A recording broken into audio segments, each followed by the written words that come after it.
I am annihilating Morocco here. That's 20k, 21k. That's 751 of their guys for every one of mine. Hey guys, it's Hume here. Today we're playing Millennium Dawn. It's the modern day mod for HOI4. I just want to say, I know this is a little bit different than the other videos that I've posted recently, but I'm just going to play and talk through what I'm doing while I'm playing and hopefully be entertaining for you guys, and I hope that you all enjoy it. Leave a comment and let me know if you like these or not. And these are what we're researching. It's going to be mostly industrial and technology to start. This is what I'm focusing for military production, basically just small arms and then a little bit of everything else. I won't need to actually build too much of a military up for this. Here's my economy, a little bit of a deficit. We'll work on fixing that for now. This is an overview of the political situation, so I'm a pluralist. My economy is stable. My corruption is medium. And then I have these various interests, what I'm going to do in order to raise taxes, raise the efficiency of my factories. I'm going to be working on bringing up the state of the economy and bringing down the amount of corruption. And then I don't think I'm going to be touching the government expenditures, but I may be raising the military funding. That way I can get a larger number of people in the field to re-establish this empire for us. And we are just generally starting up the UK's economy. We're going to build some civilian factories. That way we can build some offices later at a better speed. So I am queuing up these troops. I'm not going to deploy them unless I need them because they are going to cost a ton of money if I do. And first things first, with the focus tree, we're going to look at improving the economy to help support us. And don't mind me, Ireland, I am just setting my entire army at your border. And we'll just raise taxes a little bit. And here we have our first focus done, the US offering their satellites. So for right now, all we're going to be doing is focusing on the economic focuses. And then once we have our economic focuses done, we're going to work on shifting the political power from the Labour Party to the monarchists, and we'll see how that goes. So we're getting our last one of the economic focuses done, or at least the last one that I'm going to do. And then after this one, we're going to switch over to the political ones. And here we are shifting our economy, changing from stable growth to fast growth, and we're also going to change our corruption as well. All of this is going to increase the efficiency and income that we're receiving.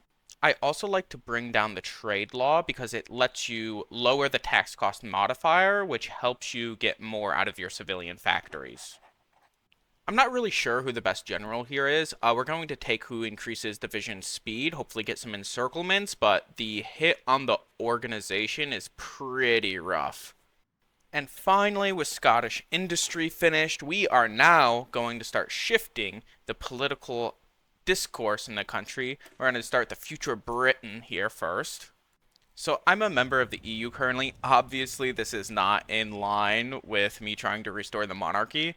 So I figured what else was there for me to do except for be a complete obstructionist in every single one of these votes on the fundamental rights of the European Union. I just voted no, and the AI just kept again and again and again asking for it to be passed, and every time I was just the only person voting no, completely halting all progress in the EU. Luckily, I eventually found this little setting. If you guys are looking for this, you have this problem, you can just disable the AI vote retrying. And now we're finally moving to a new path where we're going to start to restore the monarch. Here I'm bumping up the economy again. I always focus on doing these with my political power. I have no idea if this is the exact right thing to do. Maybe you guys can let me know.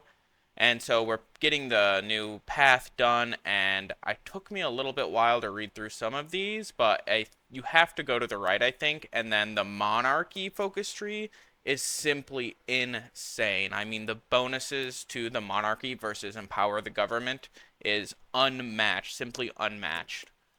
And here it looks like actually the queen is abdicating the throne.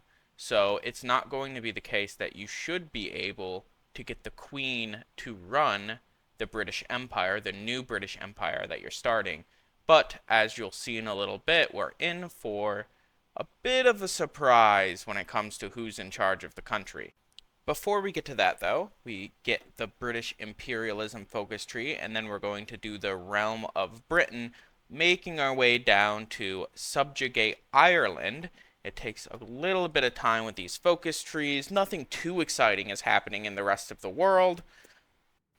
And here we finally get subjugate Ireland. So I'm going to quickly pick my next focus here. And then we're going to do these just to get the focuses to conquer the rest of the nations in the British Empire, to restore the British Empire.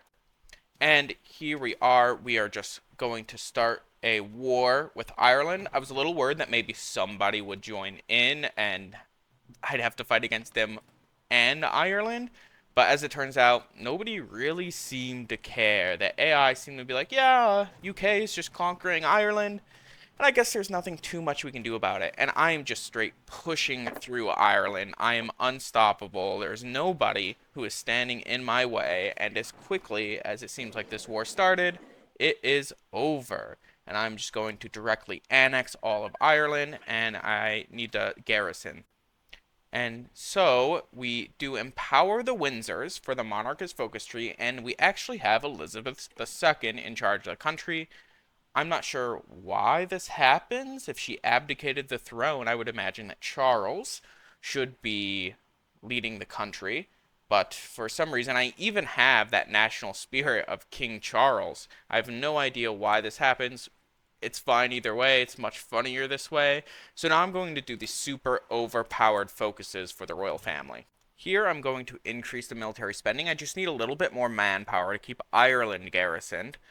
And since I'm going to be expanding the military power of Great Britain, of the United Kingdom, I'm going to need some more troops in the field just in case things start getting hairy. So I'm planning now to invade Morocco, not for any historical reason, but just because, why not? It's really close to Gibraltar. It provides a nice launching off point for a naval invasion. And I figured while I'm waiting for some of the focuses to complete, this would be a nice country to take over. So this is just me getting those really, really great focuses for the monarchist focus tree path. And I'm going to be looking here now. Finally, I'm going to start doing the ones which will give me the claims on South Africa and on India, and for a revolt in Canada. And once we have that, I'm going to consider this playthrough done. And I'm launching the invasion of Morocco. I'm pushing through. Please let me know if you guys like this. This is a lot more laid back, a lot easier for me to record these sorts of videos if you guys are interested in watching these. I know usually I do more of the pre-recorded, pre-scripted. A lot of you guys have been calling it role-playing, which is funny. I mean, I just think of it as storytelling. I guess I never put too much thought into that. But I love making those videos that I've been making on Victoria 3. I really, really, really do enjoy it, and the feedback that I've received from you guys has just been fantastic. I never thought that, just uploading my first couple of videos, I already have, 30-something subscribers, and you guys really, really like them. I hope this is okay for you guys too. If not, I just won't upload as much, and I will just be focusing on uploading these higher quality scripted Victoria 3 or maybe Hearts of Iron, but just more of this general storytelling with the game.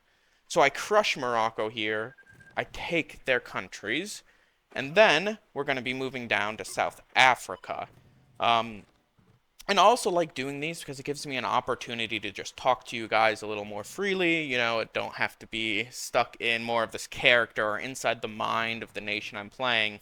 And I'm wondering if you guys have any games or any countries that you'd like me to play. I have a fairly extensive Steam library.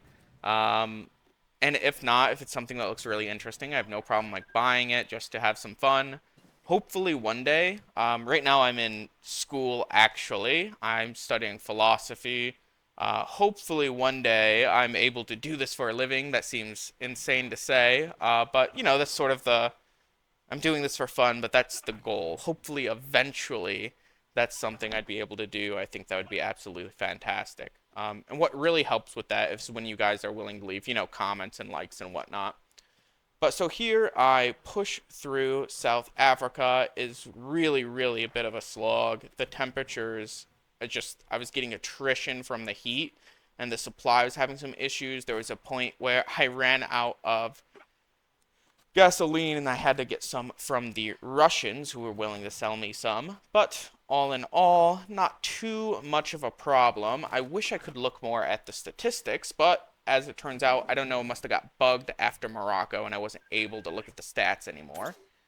And then here, finally, we are at India. Now, this was a huge pain in the ass for me. They just kept non-stop navally invading at the southern part of India where I'd already conquered, which was really nice. I was just absolutely demolishing their divisions. But as you'll see, it was just non-stop over and over and over. And at a point, I actually just stopped recording for a second because I just needed to to take a second, take a break because it was really, really getting frustrating for me. But as you see, like, it's just a little bit of micromanaging. It's not my favorite way to play this game. I know some people really get into just micromanaging all of these interactions. Personally, I like to more just kind of let the AI take care of it for me. I like to focus more on the larger picture of what's going on in the game, having some fun with all of that, managing the economy and whatnot. But yeah, you need to be able to micromanage every once in a while. And look, another naval invasion on the side there. I should have just put the navy there to keep the naval invasions from happening, but it was again like really nice just to get those troops off. And here we are back. I'm just wiping up the last few of the naval invasions, and then from this point on, I think maybe there's a couple more, but I pretty much just push through to Delhi, to the capital. I take the capital, and then that is going to be all done as far as what I need to do for what I feel like this playthrough to be a success. So here I just sped it up. I'm hoping that the time lapse makes it a little more interesting. You get to see the whole battle play out. The audio may be a little squeaky in the background since I sped it up, I think, 5 times for India. It took me quite a while to get them down. They were a lot better equipped than South Africa and Morocco and Ireland. So they did put up a little bit of a challenge. But honestly, playing this way as Great Britain, you can become a huge nation with all of these puppets. And it really doesn't take too much work than just following along with the focus trees and really just making sure that you don't completely destroy your economy. If you are able to do those two things, and this is like completely feasible for basically anybody to be able to accomplish in the game. I would say this requires very, very little skill, and I'm not the most skilled HOI4 player. I'm sure a lot of people would be able to do this a lot more efficiently than I am. I always end up where I'm not doing the text or the focus trees by the time I start getting ready to finish, when I really should just be staying on top of everything that I need to be doing. So, but very shortly here, I'm just pushing the troops into Delhi, taking Delhi, and as we will see, they capitulate. I make them a puppet, and now we are looking towards the end of the game. I'm going to do a little bit of an overview here. I have all of the UK under my belt, including Ireland. I have Morocco, I have South Africa, and India as a puppet, as well as I did the focus to get the revolt in Canada. They didn't resist, so I just left that as it was. They free Quebec, I get some territory there. And all in all, I'd say that this was a pretty successful run. No major hiccups. Hopefully you guys enjoyed watching it. And until next time, I'm Hume, and I really appreciate all of your support. Thank you. Bye.